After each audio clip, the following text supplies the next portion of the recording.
Buongiorno, welcome to the latest Paddock Pass podcast. We're talking some more Italian business this week. After having been in Aprilia, Neil and I ventured to Madonna di Campiglio for the third year in a row and the launch of the Ducati Lenovo team. And we were without you, Mr. David Emmett. How were you doing at home? Did you miss, the utter spread of Italian desserts that Neil and I tucked into? Well, I'm presuming it was just sort of wall-to-wall tiramisu. It usually turns out that way. Did I miss it? Sort of. I mean, I didn't go because it's. I am sort of getting much better. But the thing is, it's basically like 2 full days of socialising with people, and honestly, that's stressful at the best of times. So, but I did miss the launch. I mean, I really would have liked to have sort of seen the dynamic between everyone and all that, because it does feel like this is going to be a bit of a big year. We'll talk about this in a moment, but I've got a question for Neil. Dream teams, name some. Right now? Oh, well, or we could talk about it later, but I'm interested in your, because I was making a list of them the other night, and I'm interested to see if my list matches yours. A Liverpool Football Club do not count. I was going to say Jurgen Klopp and whoever that is, that's the striker for you fellows. Yeah, I was going to say the Paddock-Pass-podcast, but obviously that wouldn't quite register in the dream team billing. Yeah, well, I mean, no one had to said it had to be a good dream. Goodness, Eddie Lawson, Wayne Rainey. But I mean, when the team is launched, you mean they're a dream team? Or, by the end of the season, we have to acknowledge that was the marriage of two greats. No. That people were saying that it was a dream team before the start of the season. I mean, obviously, Lorenzo and Marquez in 2019, and obviously that worked out fantastically. But there's a few. Lorenzo Rossi. Yeah. First time round, second time round. I mean, what about Marquez and Pedrosa in 2013? Was that a dream team, or what about Pedrosa and Stoner?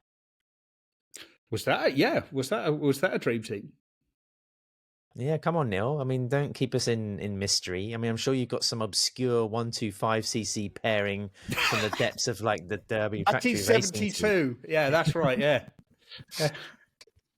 I think you've mentioned the majority of them, Dave. I mean, Rossi and Lorenzo was the obvious one. I mean, if you go back, way back to Mike Hillwood's last championship year in the 500cc class.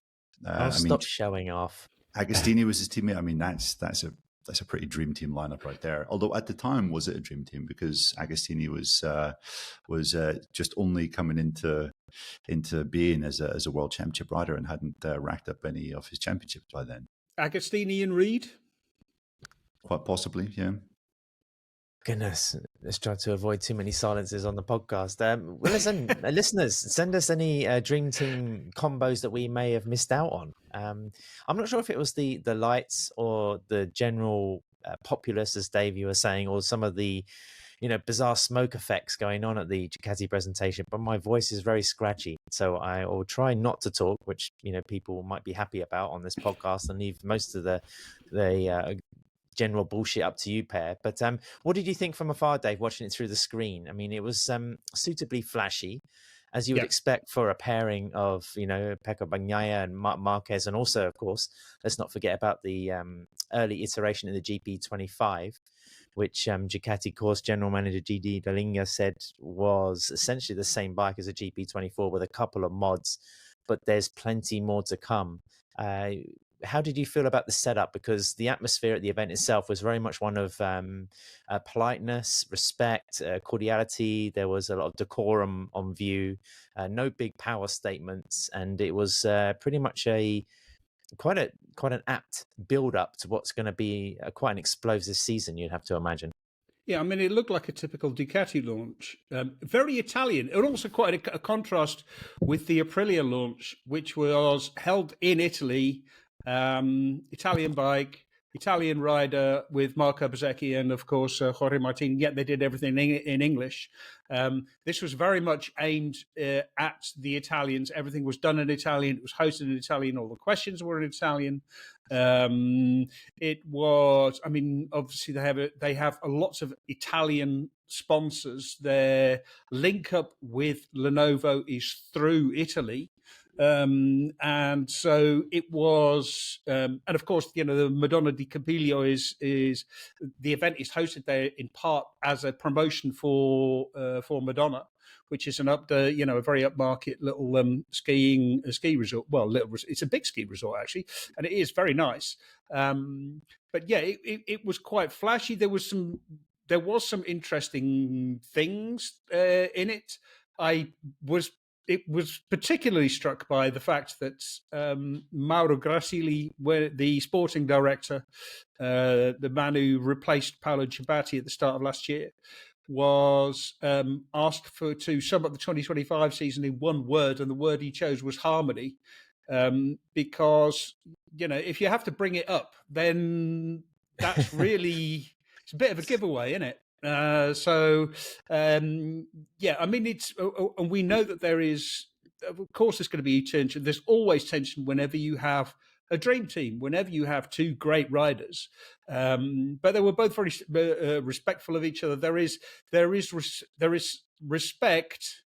Well, that was very much the vibe that I got. There was respect between the two of them, but also just a very, very fierce rivalry. It was always, it's always sort of like bubbling underneath. And I don't think it's going to explode into, sort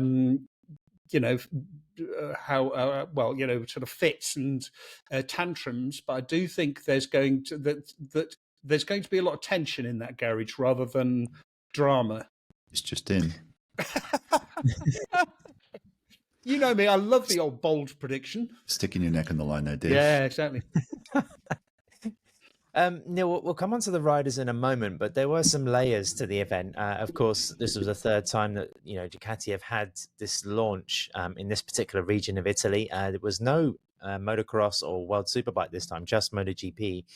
It's now 8 years that they've had Lenovo as a technical partner, as Dave mentioned. And there was some more emphasis on the technology that the factory and the team use in conjunction with their principal sponsor.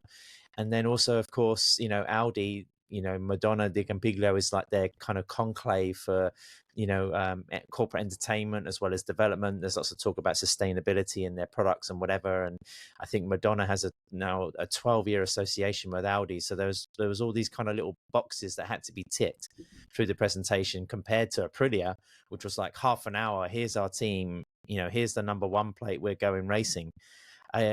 Overall, it was a pretty kind of slick presentation, but then there was just this overriding feeling that we're seeing two big monsters on the stage. I mean, I've been writing about this morning, actually. I mean, Jorge Lorenzo and Marc Marquez in 2019 for Repsol Honda had a combination, I think, of 12 titles. Bagnaia and Marquez have 11, so it's not quite a dream team build up there. But then Lorenzo, of course, took to the stage with his left scaphoid in a cast, and that pretty much set the tone for what was a disastrous kind of campaign for the Spaniard. But what was your view, Neil, just seeing that kind of sort of power combination on stage? Yeah, exciting. It was interesting as well, as Dave said, just to try and observe the two guys together and to see what the dynamic was. I think I said this just after the presentation when we did our video for YouTube, but I think Mark is just canny enough, and he knows how to work things, and he knows how to play things certainly in front of the public, and that was just that he's going to step into the factory team and try and learn and be humble and understand how exactly this team has been as successful as it has been, finishing first or second in the MotoGP Riders' Championship for each of the past 4 seasons, and from there he can build on that.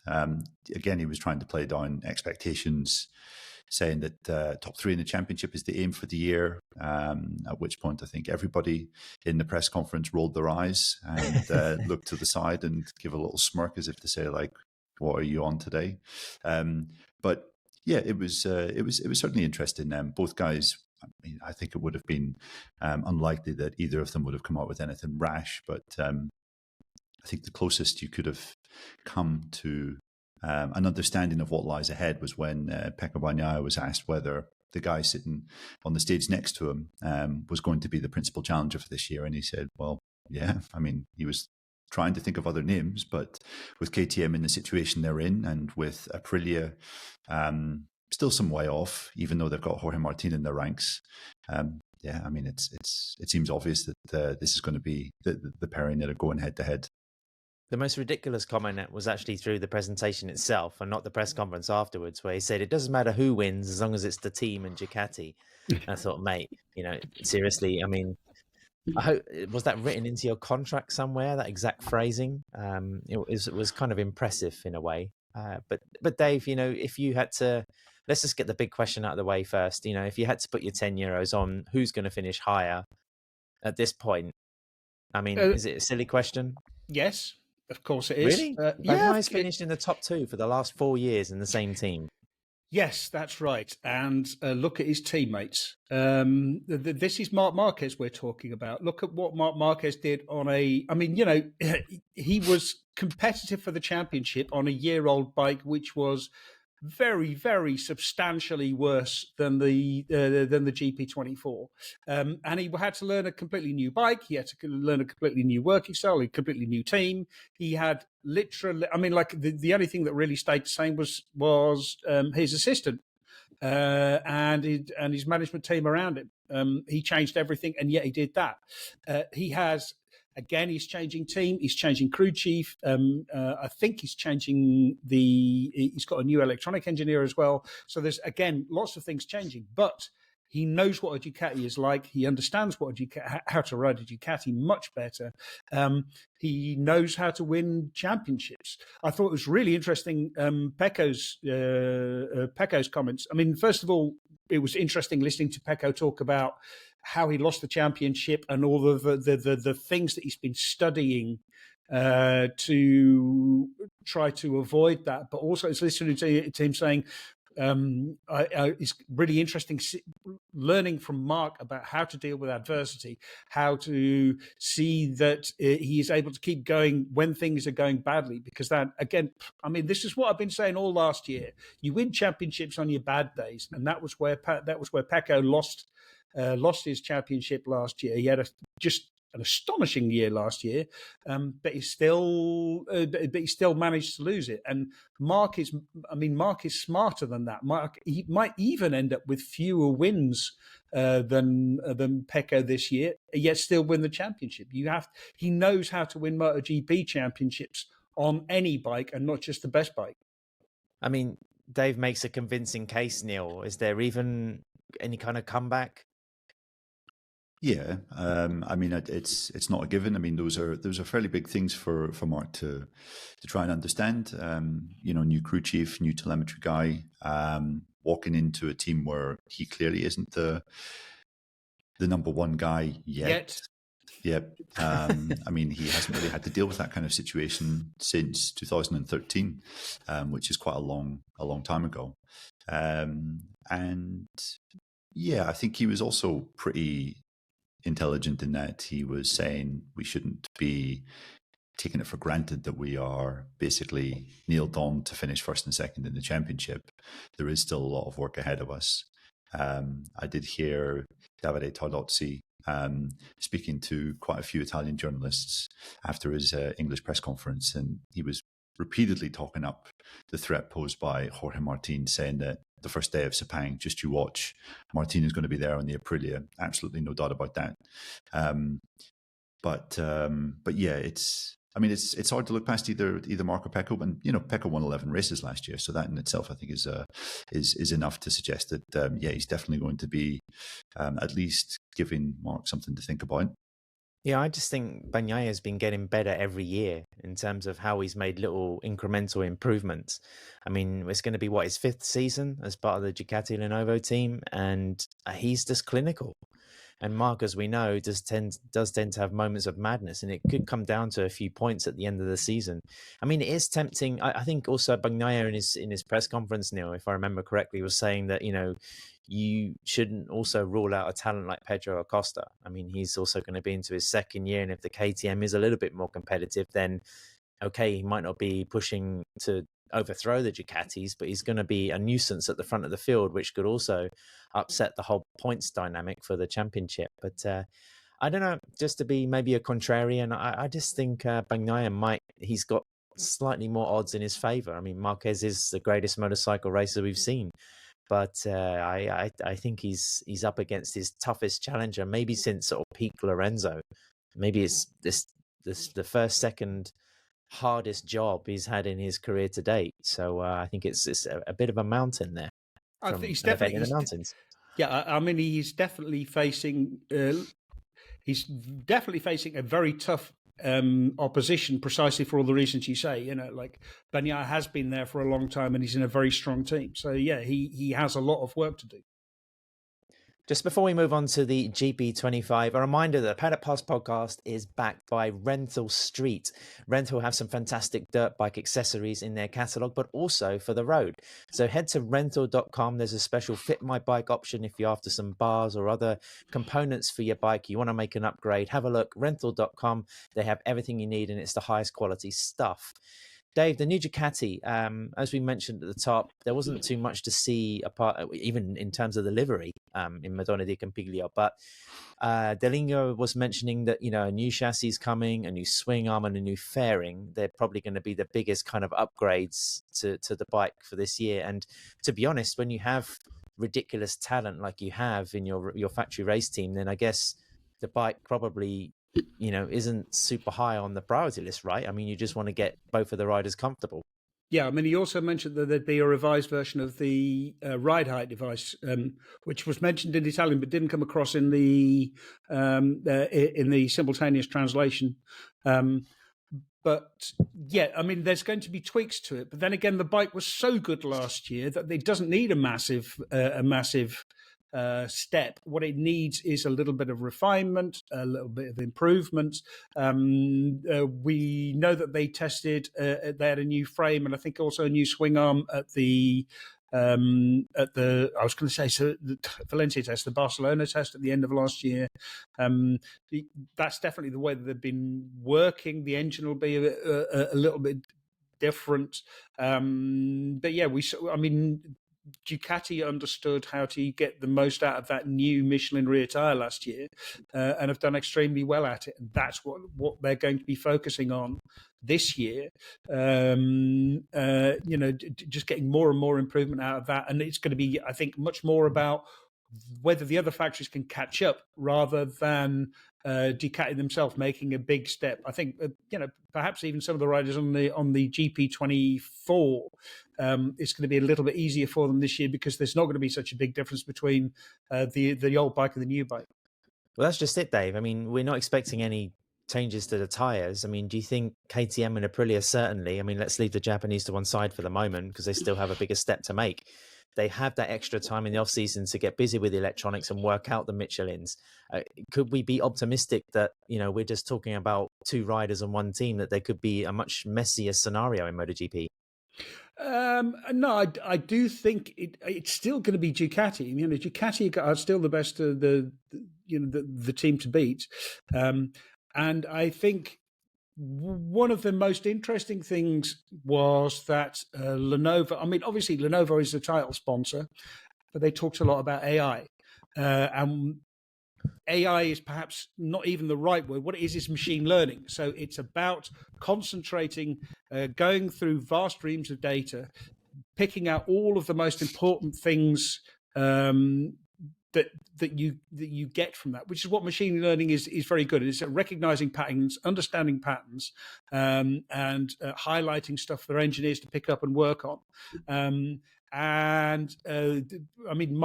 Marquez mentioned this in respect with Pecco Bagnaia, that he Chinese.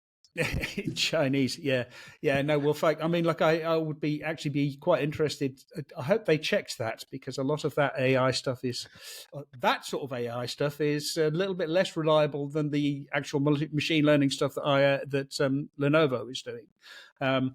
Which is that what you're doing is you're analyzing patterns. They were using that on Friday. Marquez said on Friday, Pecco would have a terrible Friday, and then Saturday you turn up and be on pole and win the sprint. So that sort of thing that they're able to do in the evenings, just run all of the data from all of the bikes, go through, identify exactly what's going on, and come with fresh ideas which will work on Saturday. And I think this is one of the big advantages that Ducati have over the other manufacturers, and that's where the other manufacturers are going to have to work. No, it was a bit weird because they kept bringing people off and on the stage, but the whole Lenovo angle and the artificial intelligence was quite an interesting component, right? And the information, like, they download 100 gig of information from each bike during a Grand Prix weekend, and the Desmos Edici itself has over 50 sensors. I mean, there's some tidbits there, as well as how, like Dave mentioned, they're just using all of this stuff to crunch things extra fast. I think Bagnaia was saying 70-30 is the ratio between rider engineering and technology when it comes to competitiveness. But I don't know. I found it pretty fascinating. I just wondered if you felt the same when we were kind of sitting there and then rushing to do all our kind of press work in the immediate aftermath.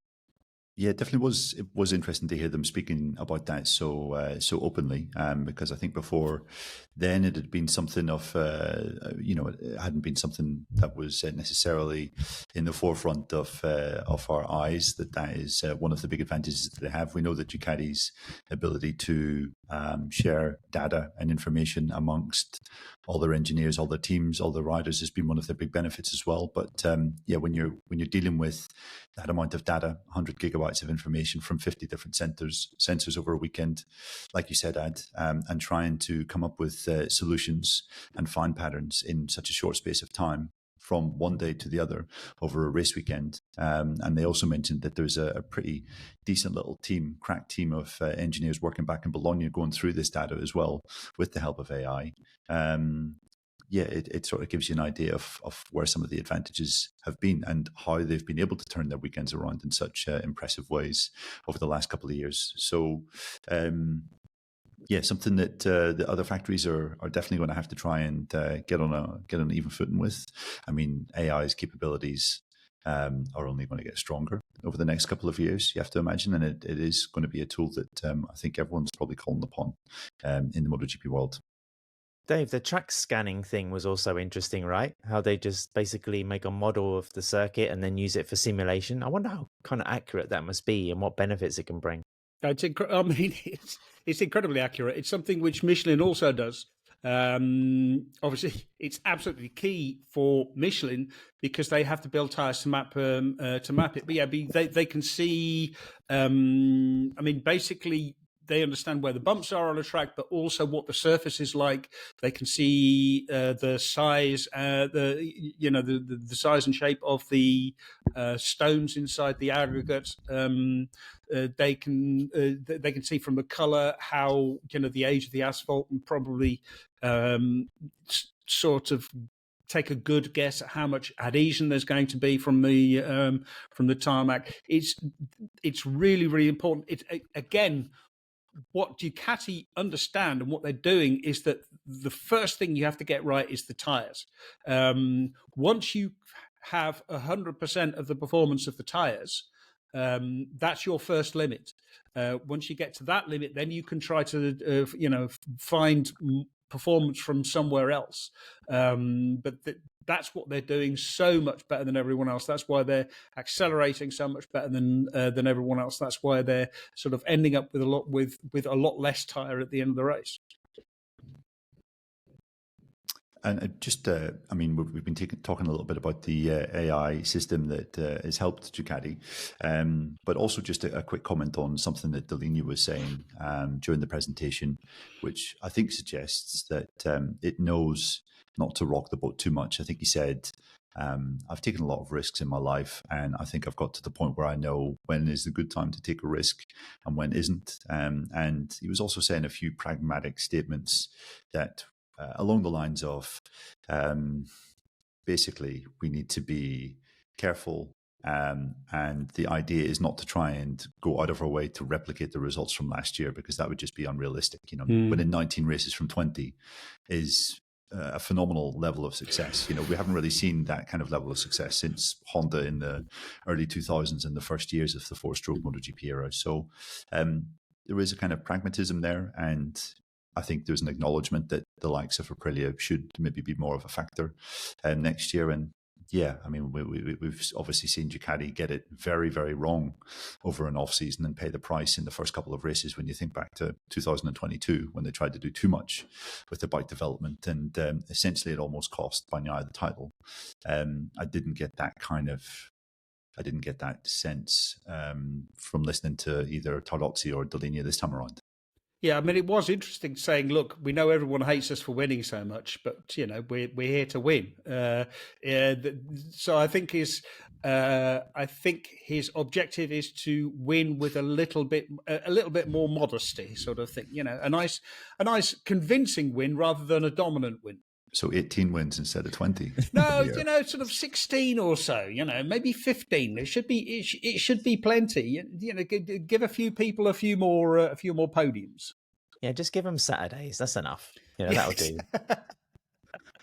That's right. All 20 Sunday.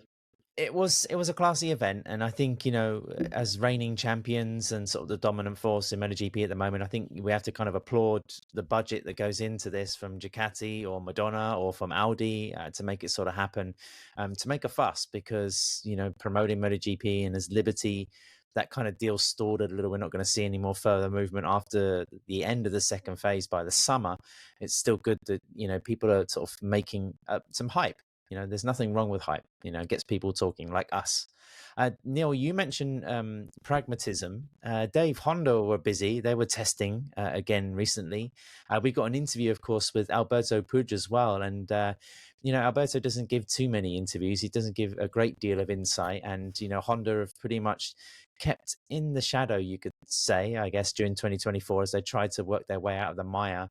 But Dave, what's been going on with Honda in the last sort of week or so? They've been doing laps in Asia, right? Yes. Aleix Espargaro and Taka Nakagami have been at Buriram with Romano Elbassiano. They've been doing, we haven't seen very much apart from a few short clips on social media. But to me, it's really interesting that, first of all, they're in Buriram. They understand that one of their issues was having low grip and dealing, for example, with that tire with the special tire that they have in Buriram. So to actually work on that, it's always really good. I remember KTM a few years ago, when one of their big problems was a lack of rear grip. They would go somewhere and test after a Moto2 test, because it allowed them to get onto a track with Dunlop rubber when there was no grip and to actually sort of find grip again. So this is, again, I think, concentrating on the right thing. It seems like the strategy is wiser and more considered. In the end, it's going to be down to the engineers. It's the engineers which actually make the difference. So, but it seems like their approach is more carefully thought out. Yeah, which is definitely a good thing. Honda obviously taking on 3 test riders this year rather than just Stefan Bradl. In years gone by, they're adding Aleix Espargaro and Taka Nakagami to the ranks. Ken Kawauchi is stepping aside from the full-time race team to the test team to oversee that. Romano Albassiano coming on board. Now, obviously, I don't think we're going to see so much in the way of Albassiano's touch in the first couple of months of this year. We might have to wait until the second half of 2025 to see that. But yeah, it's interesting, and it certainly points to Honda taking the game a lot more seriously, which is definitely a good thing. And just a quick shout out, I think, for Aleix Espargaro, because he was very impressive at the Barcelona test. He was just narrowly slower than Johann Zarco, who's the fastest Honda. And then Honda were very hush-hush on a 2-day test that they had in Jerez towards the end of November last year.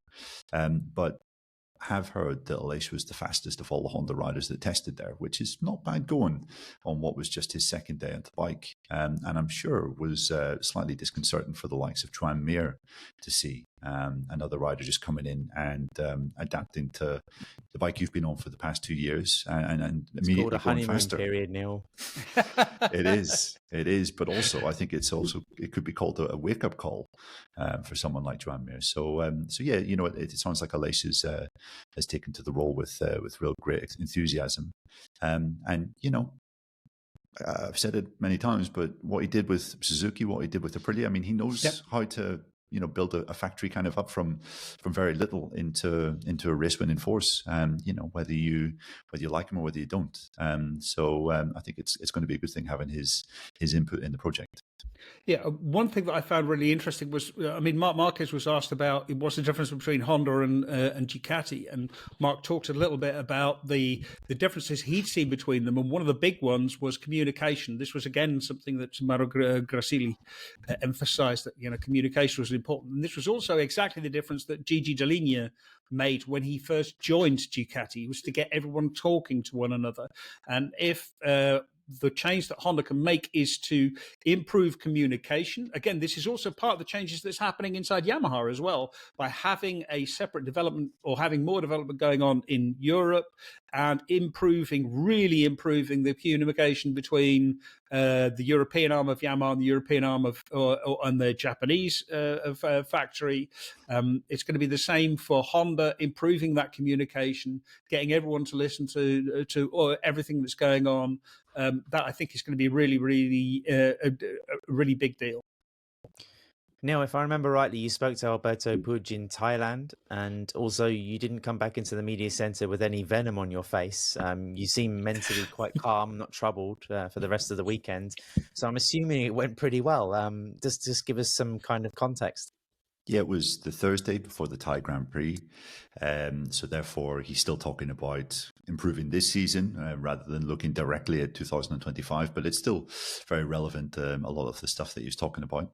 I guess the fact that I emerged relatively in one piece afterwards was a sign that it didn't go too badly. And also, at one point, the Honda press officer who was sat in the interview moved forward as I was asking a question to indicate that should be my last question. And Alberto looked at her and shooed her away as if to say, no, it's okay. I can talk a little bit more. Don't worry.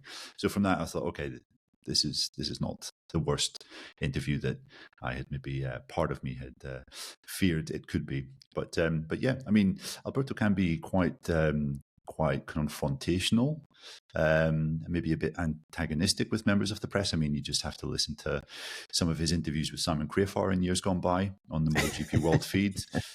But he can also be pretty sound. And the people that work with him always say that he's a pretty straight shooter, and you know exactly where you stand with him. So I think that's appreciated with those within Honda. So yeah, it was. I thought it was quite a decent interview, and we spoke about the changes, obviously, to Honda with Romano Elbassiano coming in this year, the new expanded test team, and also whether Honda might follow Yamaha and try and set up a kind of European base, which could act as a sort of go-between between the racetrack and Japan. So yeah, there was a decent bit in there. Okay, vamos Alberto. So, Alberto, I think it's fair to say that it was a difficult start to the season for Honda, but we saw, especially at the Misano test, one or two changes. All the riders have been a bit more positive and a bit more competitive since then. How would you evaluate this season up until now? Well, we cannot deny that it's been really, really bad, and it's really still not being easy, even though after Misano we found something. But as I said before, I mean, this is what it is, and the only thing a company like Honda can do when these situations happen is to keep on trying, and this is what we are doing. I mean, we never give up, and we are still looking and searching for solutions, not only for next year, but also for this year. And in terms of result, it was quite bad, or to say really bad, because it's not the position we are used to be. But to be honest also, I mean, it has not been only this year. I mean, the last 2-3 years, it has been really difficult for us. But anyway, as you said, Misano, we tried to find some direction. That was the work of the first 6 previous months of mistakes. And now, okay, of course we cannot say, we are there, because we are still 1.2 seconds per lap, which is an eternity. But at least gives you some hope that, okay, and then when you make some step, it's like something, it's like a chain, a reaction, no? People start to get motivated, riders start to believe, blah, blah, blah. So let's try to get the momentum and see if we can build it up a little bit more till the end of the year. Have you seen a change in how the factory has worked and how the factory has reacted in the last 12 months? Well, we've made changes during the year. This is clear. We have been doing changes in the way we organize ourselves internally. And when you make these type of changes, there's a final reaction on the job. Still, we could not see so much the final effect or result, but it's true that we have been moving things inside, and also we are trying to apply new I would not say strategies, but new ways of proceeding that we are planning to implement and apply for this year and for the upcoming years. Obviously, we saw big news in Japan with Romano being announced as the technical director for next year. What did Honda see in Romano to offer him this position? I mean, what do you think he can bring to the factory to help your fortunes? Well, first of all, he has a lot of experience. He's a completely established and high ranked engineer in this environment. From let's say, from a skill point of view. From a personal point of view, I think his character is can match really well with the Japanese culture, because from my understanding, he's a quiet, calm guy that wants to analyze things, but he has enough experience in this paddock, in this environment to make the steps the way it should be done, no? Of course, it will be a completely new environment for him, because he's always been working in Europe with Italians, and the Japanese mentality and culture is different. Maybe they are planning more things, or they want to be more sure of things, but finally we believe that his approach and his, let's say, I would not say quiet mind or peace, his tempo is going to be matching our engineers. My belief and my wish. It's fair to say that everyone was quite surprised by the news. This represents a pretty significant change, right, for Honda to have such a prominent figure, technical director, to be from outside Japan and to be put in there. Well, in the past we also did some collaboration with other people, and Honda has always been trying to search for technology, but on the wrong way. Now we decided to go like this, but I think it's quite good.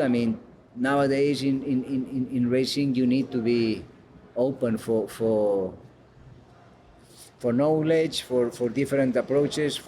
This is Formula One is they are the kings for this. They are exchanging people every year. So I think now MotoGP way is going this direction, and we have no objection to try to go this way, to understand what's happening also outside our company, no? Do you know, is it too early to say exactly what his position will be? Will Romano be like the figurehead like he is at Aprilia right now, or do you think will he be working with one or two other Japanese engineers in his position next year? Well, his position is the position that was on the. He's a technical director, no? This is what they said. So, for me, the understanding of this position is very clear. Silly question then. With regards to Romano's appointment, do you think it could open the door for maybe one or two other European appointments for the future? We already bring also two guys from Aprilia. I mean, we bring, first of all, the rider for the test team, and then crew chief also, which it's not so bad. And then I think you have to see how things evolve during the year, no? And see, I mean, when you bring someone, things happen. But first of all, important priority is that Romano gets in touch and gets to know our Japanese leaders in the technical area and see how things go and what they decide to go. We know geographically it's a difficult thing for the Japanese factories in MotoGP just because of the distance between the factory and the operations which are normally in Europe. We've seen Yamaha try and establish a kind of a base in Europe. Is this something that Honda may be pursuing in the future, do you think? It's a possibility. Still we have nothing decided, but it's a possibility. I mean, also they did in the past with Formula One. They moved to England, as you well know. And yeah, we are open. I mean, Honda has the let's say the facilities in Spain for all the, let's say, operation side but yeah, we are thinking to expand maybe in other areas, and I would not say this will not happen. I cannot tell you that this is going to happen in the short term, but it's a possibility. We heard, I think it was in Japan, that Ken is maybe going to work next year with the test team. I guess the test team is going to include 3 riders next year with Stefan Aleix and Taka as well. So they're going to be busy, and I guess it makes sense to put an experienced figure like Ken there to help. Yes, I mean, next year we are going from 1 test rider to 3. So, I mean, the company thought that to reinforce the test team with his knowledge and experience is something that can be useful, no? And it's the team is going to grow. The test team is going to grow, so you also need to bring people. You cannot keep the same people working there because it will be your limit. I think Taka made a comment earlier in the year that sometimes the teams in Europe are not so sure exactly what is happening with Japan in terms of development, and he was hopeful that his position as a test rider could help to be a bridge between those two parties. I mean, is that something that you're thinking of as well? Well, sometimes, but this happens in every team. I mean, the communication, I mean, when you are based in Europe and you are European, there's nothing to communicate. I mean, you are guys there. But the Japanese teams, factory teams, is more complicated because you have the main branch in Japan, and then you have like 30 or 40 Europeans from all nationalities around Europe, and all these people are qualified persons. But to be able to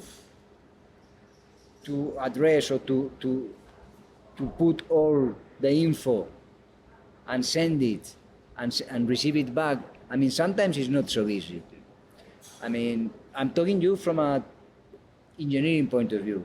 From a rider point of view, it's different. But like I say, I mean, as a rider, you go on the bike, you try, and you give your comment. So the comment can be said in Japanese, yes, or in English. But I think the real important thing here to try to improve is the communication between both Europe and Japan, no? But not because it's not good, but because it's difficult. This is important to, it's quite different. Of course, yeah, absolutely.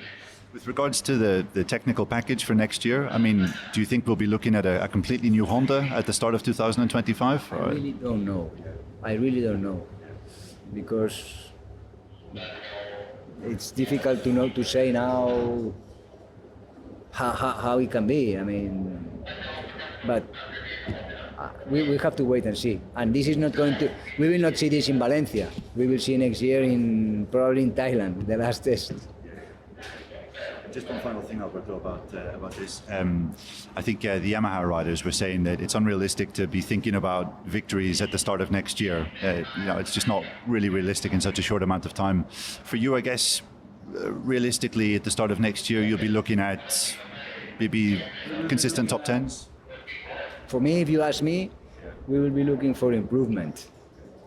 And for me, improvement will be, down. Radio. For me, improvement will be to be capable of reducing the gap in the lap difference. This will be, which finally at the end of the race will be not like now. The difference is massive. So this is what I wish we could do in the first half of the season, and then see how we can keep going. But yeah, I mean, the good thing of racing is that finally it's mathematical, and you can see, I mean, the real difference by a watch. If the average of that it's improved, the closing the gap would mean that we improve, because the riders are going to be the same in our team and in the other team. So. Okay, Alberto Puig, thanks very much for your time, and thanks very much. No worries, thanks for you. Okay, guys, but for the remaining launches of the 2025 preseason, we get to stay at home. We'll have the online one from KTM, and of course, Yamaha and Honda doing their launches from Malaysia and Thailand. Indonesia. No, Indonesia, there we go, beg your pardon. So get my geography correct. So yeah, we can just have to deal with time zone discrepancies, but then there won't be anything. And the next time any of us are on the ground, Dave, you'll be in Sepang, walking up and down pit lane trying to avoid the glare of the sunshine. Yes, indeed. I'm looking forward to being somewhere very, very hot, to be honest, because it's been freezing here. And I've also just had the plumber around to fix my central heating, so I've been freezing all morning. Neil, Dave's pretty much going to be the protagonist on the next show, because we've got a pretty tasty interview coming up. Some of our Patreon listeners have already had the pleasure of this one, but I think people will be interested to hear from this particular individual. Yes, I think they will.